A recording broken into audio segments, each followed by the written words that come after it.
Grand Admiral Klixx of the Vespasian Confederation stared at the holographic display, his four eyes blinking in sequence as the tactical data scrolled past. Each blink released a tiny puff of stress pheromones into the command bridge's carefully regulated atmosphere. The crew pretended not to notice. Nobody wanted to acknowledge what the data was telling them.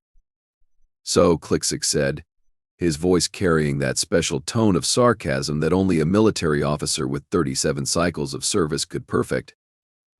"Anyone want to explain to me how a species that still thinks digital watches are pretty neat managed to obliterate our third attack fleet?" No one answered. The silence on the bridge was broken only by the soft beeping of consoles and the occasional nervous clicking of mandibles. "No takers." "Really?" Klixx rotated his eye stalks to survey the bridge crew. "What about you, strategic analyst Plexx? You were the one who assured me humans were, and I quote, basically tall monkeys with anxiety issues." The strategic analyst Plexx shrank back in her seat, her normally bright purple skin fading to a defensive gray. "The intelligence reports were incomplete, sir. Incomplete." Klixx repeated the word as if tasting something particularly foul. 3,000 warships. Gone. 18 million crew members. Gone. And all because our intelligence was incomplete. Klixx gestured to the tactical display, where a single blue dot representing Earth stood surrounded by an expanding cloud of red that marked the total annihilation of the Vespasian armada.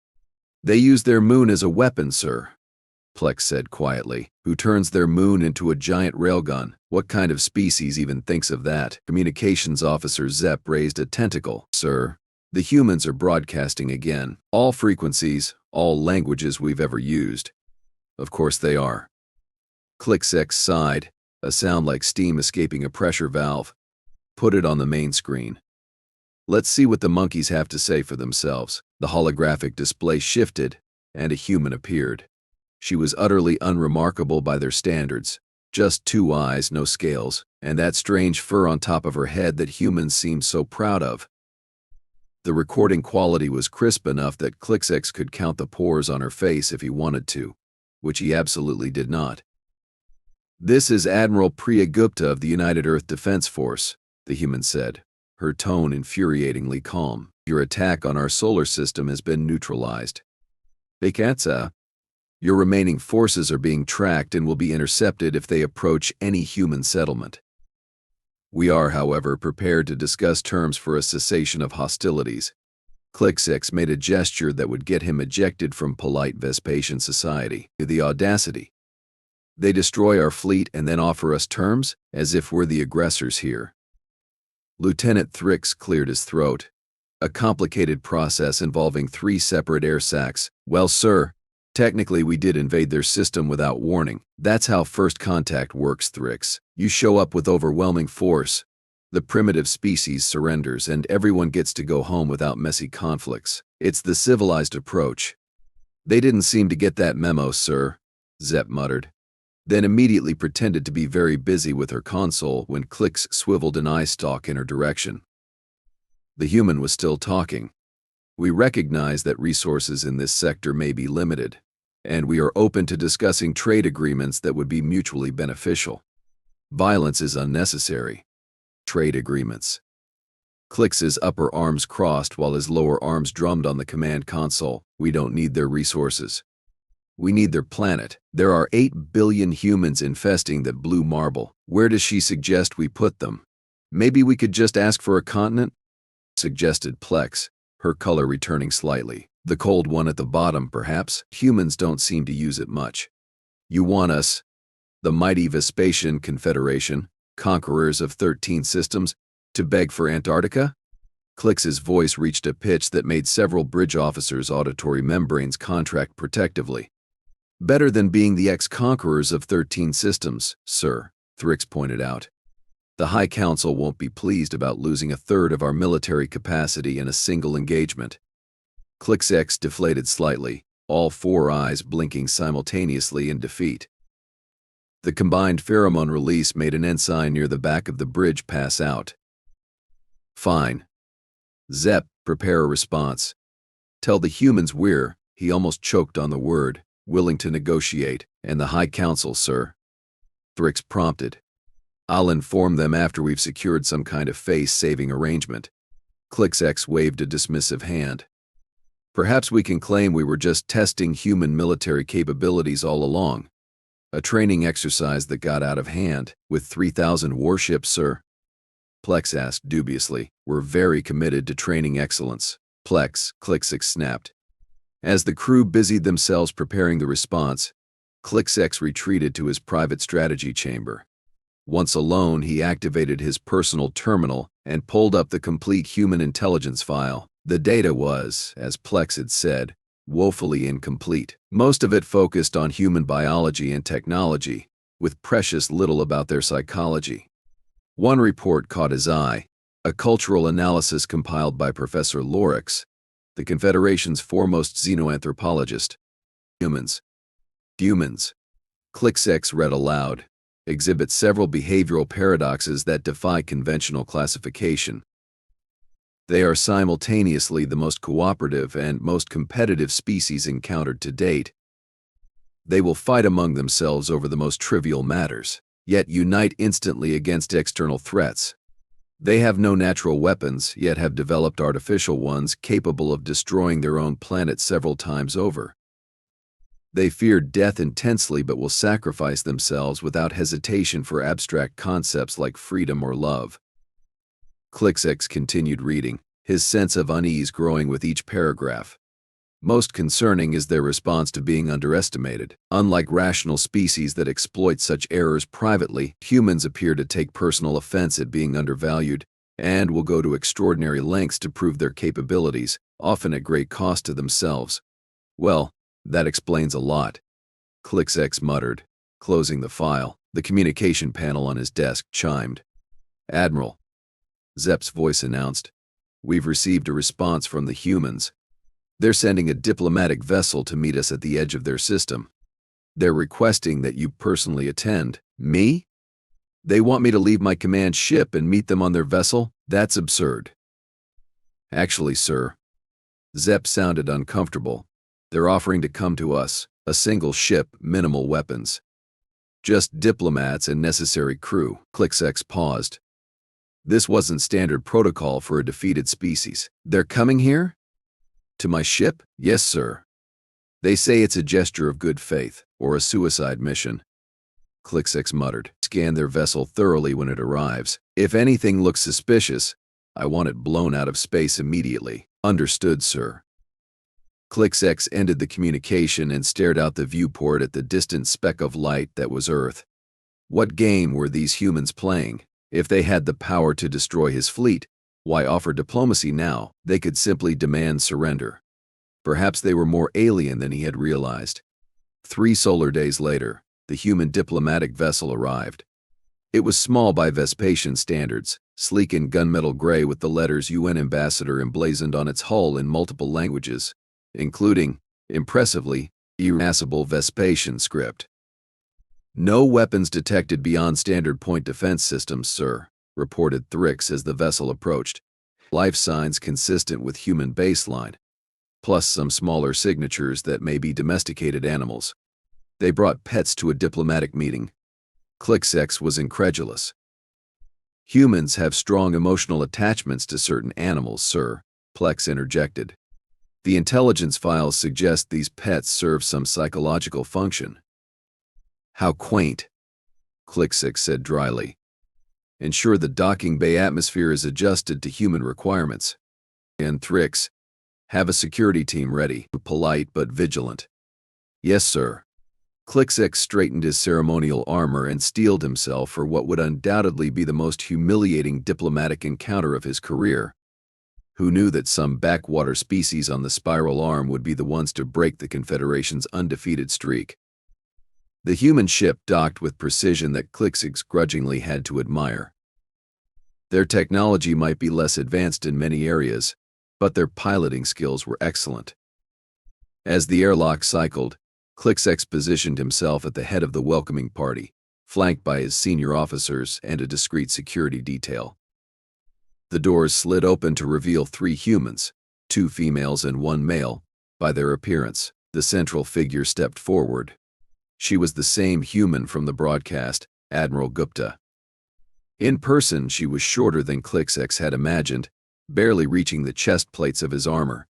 Despite this, she carried herself with unmistakable authority. Grand Admiral Klixx, she said, her voice translated perfectly by the communication implants.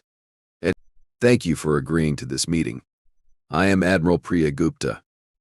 This is Dr. Lucas Ibarra, our xenobiologist, and Captain Maya Lee, my executive officer.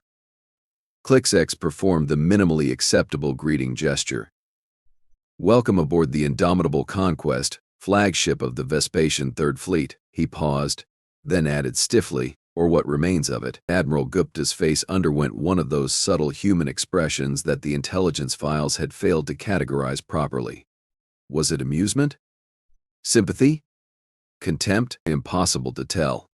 We regret the loss of life, she said, which Klixx found hard to believe. Our defense was proportional to the threat presented. You turned your moon into a weapon, Klixx stated flatly. Only temporarily, Dr. Abra interjected with what appeared to be enthusiasm.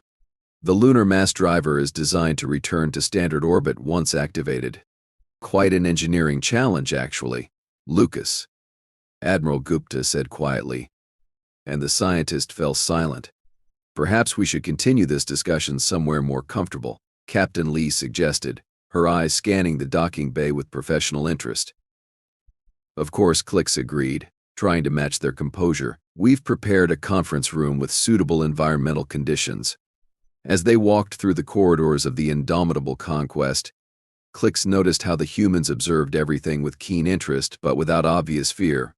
Either they were exceptionally well-trained diplomats, or they genuinely didn't perceive themselves as being in enemy territory. Your ship is magnificent, Admiral Gupta commented. The scale is impressive. The Indomitable Conquest is the pride of our fleet, Klixx replied automatically, then winced internally at the reminder that much of that fleet no longer existed.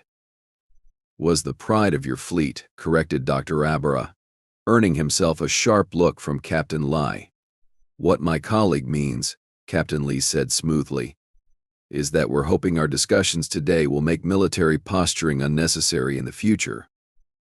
They arrived at the conference room, where a long table had been prepared with seating accommodations for both species.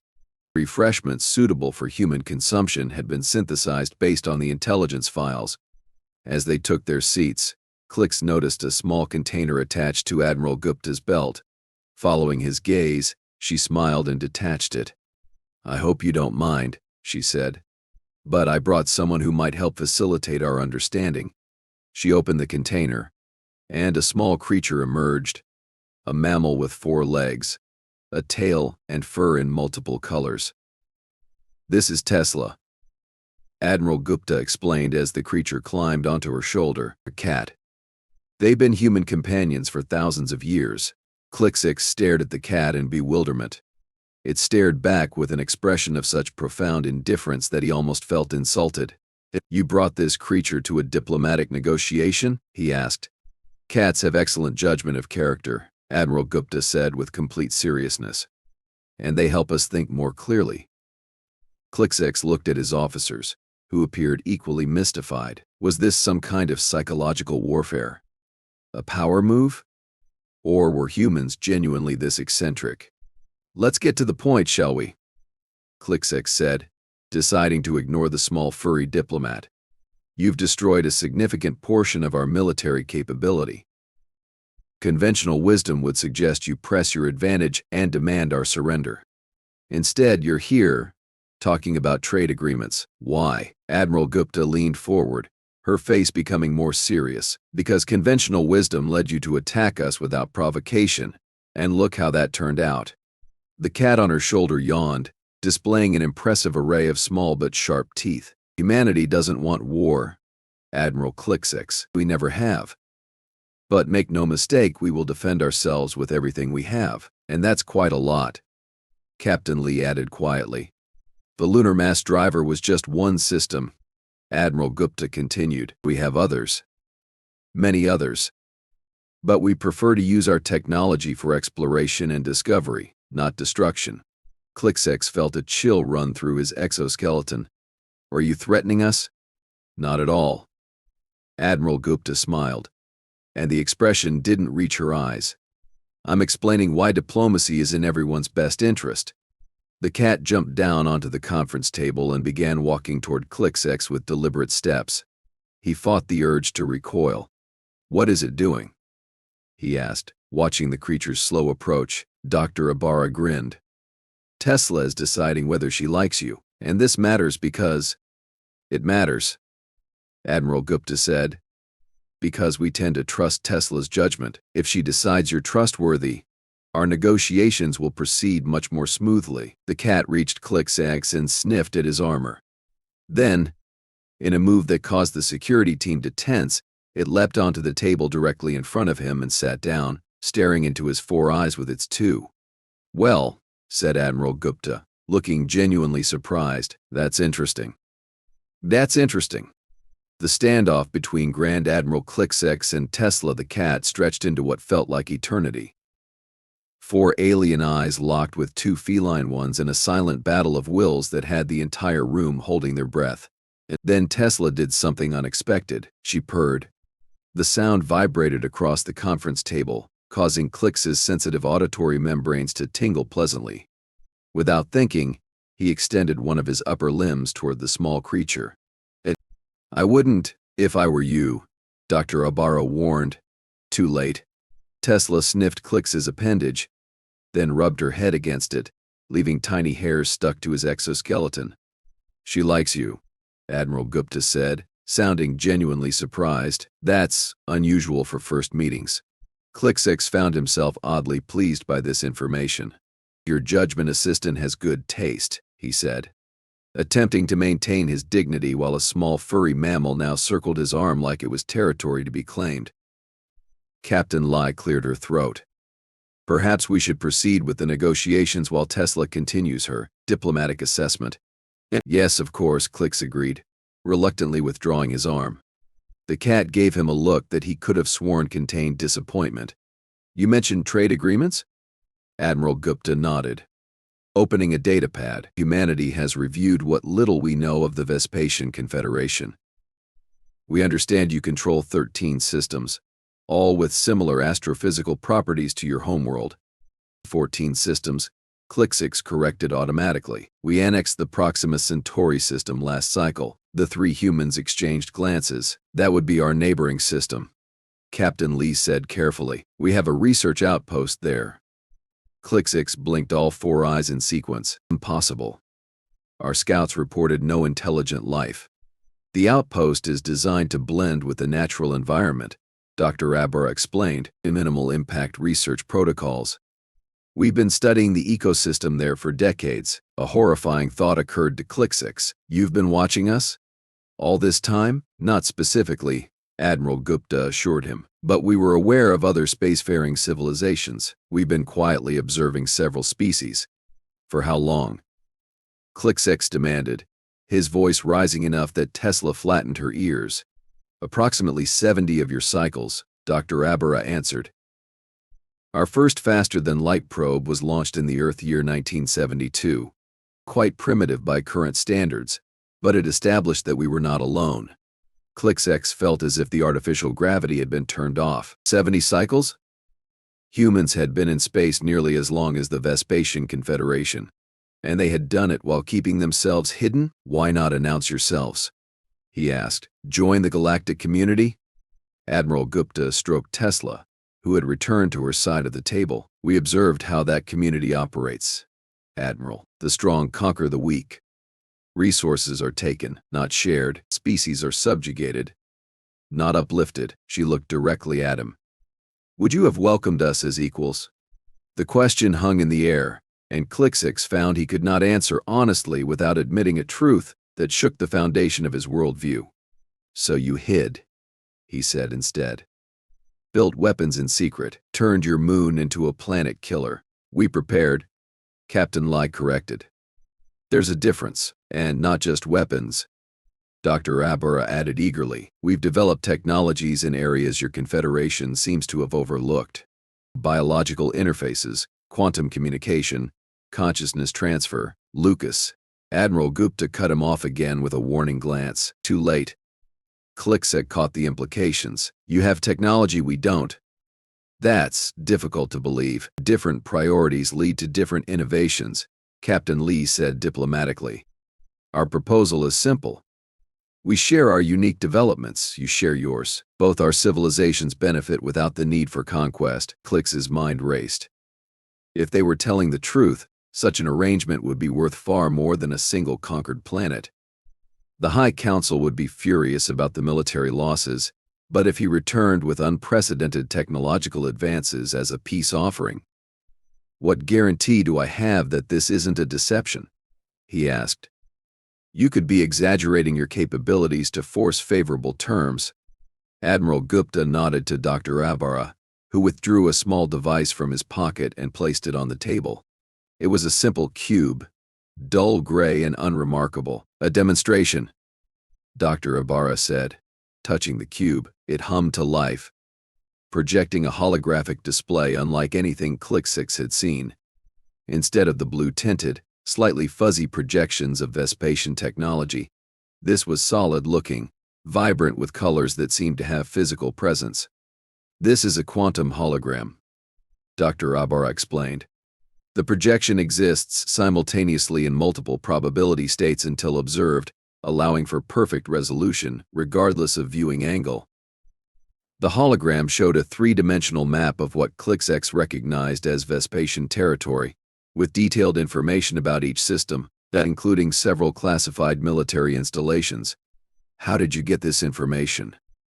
Klixx demanded, moving forward until Klixx gestured for him to stand down. We've been listening, Captain Lee said simply. Your encryption is excellent against conventional computing, but quantum systems operate on different principles. Klixx felt a cold dread settle in his thorax. If humans could break their most secure communications so easily, what else did they know? What else could they do? Tesla the cat chose this moment to stretch, yawn, and casually knock over a water container with her paw. The liquid spilled across the table, heading straight for the holographic projector. Tesla. Admiral Gupta scolded, but made no move to stop the water. Klixx watched in fascination as the liquid flowed around the device, as if repelled by an invisible barrier, before continuing on its path and dripping onto the floor. Quantum field manipulation, Dr. Abara explained, looking smug. The device recognizes the approach of matter that might damage it and adjusts local space-time to create a diversion path.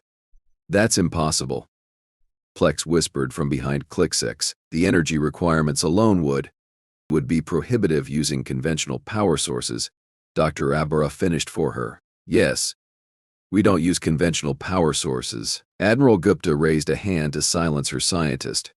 I think we've made our point. We have technologies you might find valuable. You have technologies we might find valuable. Cooperation benefits us both. Conflict benefits neither. Klixx studied the three humans carefully. Their confidence was either the product of genuine technological superiority or the most elaborate bluff in galactic history. Either way, he was beginning to understand why his fleet had been so thoroughly defeated. Let's assume I'm persuaded, he said carefully. What exactly are you proposing? Admiral Gupta's expression softened slightly. An alliance. Not just a peace treaty or trade agreement, but a genuine partnership. Your 14 systems and our 12, working together. 12? Klixx blinked in surprise. You claimed only one system during the invasion. Captain Lee smiled thinly. We claimed one inhabited system. The others are research outposts and mining operations. We've been expanding quietly for decades. Once again, Klixx felt the universe tilt beneath him. The intelligence files had been worse than incomplete. They had been dangerously wrong. The High Council will never agree to an alliance with a species that humiliated us militarily, he said, trying to regain his mental footing. Then don't present it as a humiliation, Admiral Gupta suggested. Present it as a strategic reassessment. You encountered a civilization with unexpected capabilities, recognized their potential value, and secured a diplomatic victory by establishing peaceful relations. Klixx stared at her.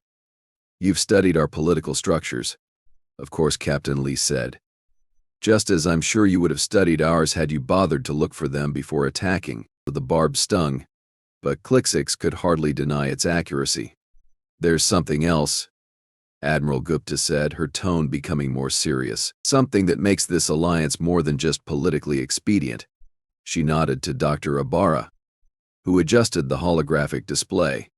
The map of Vespasian territory was replaced by a different stellar region, one Klixx didn't immediately recognize. This is the Orion Spur, approximately 600 light-years from Earth, Dr. Ibarra explained. Our long-range quantum telescopes detected unusual activity there 3 Earth years ago. We sent probes to investigate. The hologram zoomed in on a star system where dozens of objects were moving in formation around a fortified planet. We believe this is a staging area, Admiral Gupta continued, a fleet gathering for expansion. Based on their energy signatures and movement patterns, they're not friendly, and they're not like any species either of us has encountered before. Klixx studied the imagery with growing concern. You think they're preparing for invasion? We know they are, Captain Lee said grimly. 6 months ago, one of their scout vessels detected our probe. They destroyed it immediately, then changed their security protocols. They know someone is watching them now. And you think they'll come this way?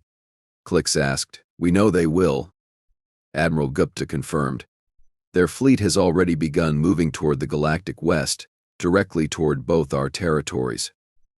Klixx leaned back in his seat, his mind racing. If this information was accurate, it changed everything. An unknown hostile force, apparently more aggressive than even the Vespasian Confederation, was heading toward them. Suddenly, an alliance with the surprisingly powerful humans seemed less like a humiliation and more like a necessity. How long do we have? He asked. At their current speed, between 18 and 24 Earth months. Dr. Ibarra replied, just under 2 of your cycles. Not much time. Klixx muttered. No, Admiral Gupta agreed. Which is why we need to stop fighting each other and start preparing together. Tesla the cat, apparently bored with the serious turn in conversation, jumped from the table and began exploring the conference room, occasionally pawing at interesting features of Vespasian design. Your lunar weapon, Klixx said slowly. Could it be replicated? Deployed in other systems? Admiral Gupta exchanged glances with her colleagues before nodding. With modifications, yes. But we have other defensive systems that might be more suitable for different star configurations. And we have offensive capabilities that could complement your defenses, Klixx admitted, the words feeling strange in his mouth. Were they really discussing military cooperation with a species they had tried to conquer days ago? A combined fleet, Captain Lee suggested, with the best technologies from both our civilizations. The High Council will need convincing, Klixx warned. Then convince them. Admiral Gupta said simply. Show them what we showed you. Remind them that the Vespasian Confederation didn't become powerful by making the same mistake twice.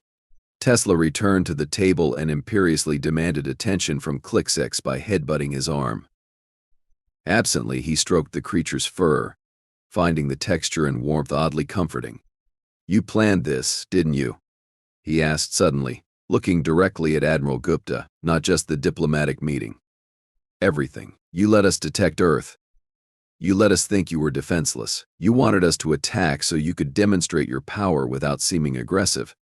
Admiral Gupta's expression remained carefully neutral. That's an interesting theory. It's not a theory, Klixx insisted. It's the only explanation that makes sense. You knew about the threat from the Orion Spur. You needed allies. But you knew our Confederation wouldn't respect you without a demonstration of strength, would you have? Captain Lee asked pointedly. Klixx didn't answer, which was answer enough, whether we planned it or not. Admiral Gupta said, here we are. The question is, what happens next? Klixx looked down at Tesla, still purring under his touch, then back at the human admiral. I will speak to the High Council. I make no promises about their response, but I will advocate for your proposal. That's all we ask, Admiral Gupta said with a smile that seemed genuinely warm. There's one more thing, Klixx added. It's a personal request. Yes, Yes, one of these. He nodded toward Tesla, for my personal quarters. For diplomatic purposes, of course. Dr. Abara stifled a laugh. Captain Lai maintained her professional composure, but her eyes crinkled at the corners. Admiral Gupta's smile widened. I think that can be arranged. Cats make excellent ambassadors. After all, 5 cycles later, the combined fleet of the Earth-Vespasian Alliance hung in orbit around the contested border of the Orion aggression force. 40,000 ships, representing the greatest military collaboration in known galactic history, waited for the order to engage. On the bridge of the newly commissioned flagship Diplomatic Solution, Grand Admiral Klixx and Fleet Admiral Gupta stood side by side, watching as the enemy approached. They still think they're facing divided opponents. Klixx noted, his voice calm despite the imminent battle. That's their mistake, Gupta replied. Like you said in our first meeting, some species just don't get the memo about how first contact is supposed to work. On Klixx's command chair, Ambassador Whiskers, a descendant of Tesla with the same imperious attitude, stretched lazily, and completely unconcerned by the massive fleet bearing down on them. You were right. You know, Klixx said quietly, about everything. Not everything, Gupta corrected. I thought this alliance would take years to solidify. Your High Council surprised me with their adaptability. Nothing motivates politicians like existential threats, Klixx replied dryly. Besides, the technology exchanges have been revolutionary. Our scientists are still trying to understand half of what you've shared. Likewise, your biomechanical interfaces have transformed our medical capabilities. The tactical officer interrupted their conversation. Admirals, the enemy fleet has entered weapon range. Klixx and Gupta exchanged a glance, years of partnership allowing for silent communication that transcended their biological differences. Open a channel, Gupta ordered. One last chance for diplomacy. And if they decline? Klixx asked, though he already knew the answer. Gupta's expression hardened. Then we show them what happens when they threaten our homes. The communication officer worked his console. Channel open. Admiral. Gupta straightened her uniform and stepped forward. Attention, vessels of the Orion aggression force. This is Fleet Admiral Plea Gupta of the Earth-Vespasian Alliance. You have entered protected space. We request you state your intentions and prepare for diplomatic discussions. For a long moment, there was no response. Then a harsh, guttural voice filled the bridge. We do not negotiate with food. Klixx felt a cold anger settle in his thorax. Charming, indeed, Gupta agreed. Her voice equally cold. Tactical. Target their command vessels. Deploy the lunar fragments. Around the Alliance fleet, 30 artificial moons, smaller versions of Earth's original defensive weapon, began to glow with building energy. It's strange, Klixx remarked as the weapon systems powered up. 5 cycles ago, I would have given anything to conquer your little blue planet. And now? Gupta asked.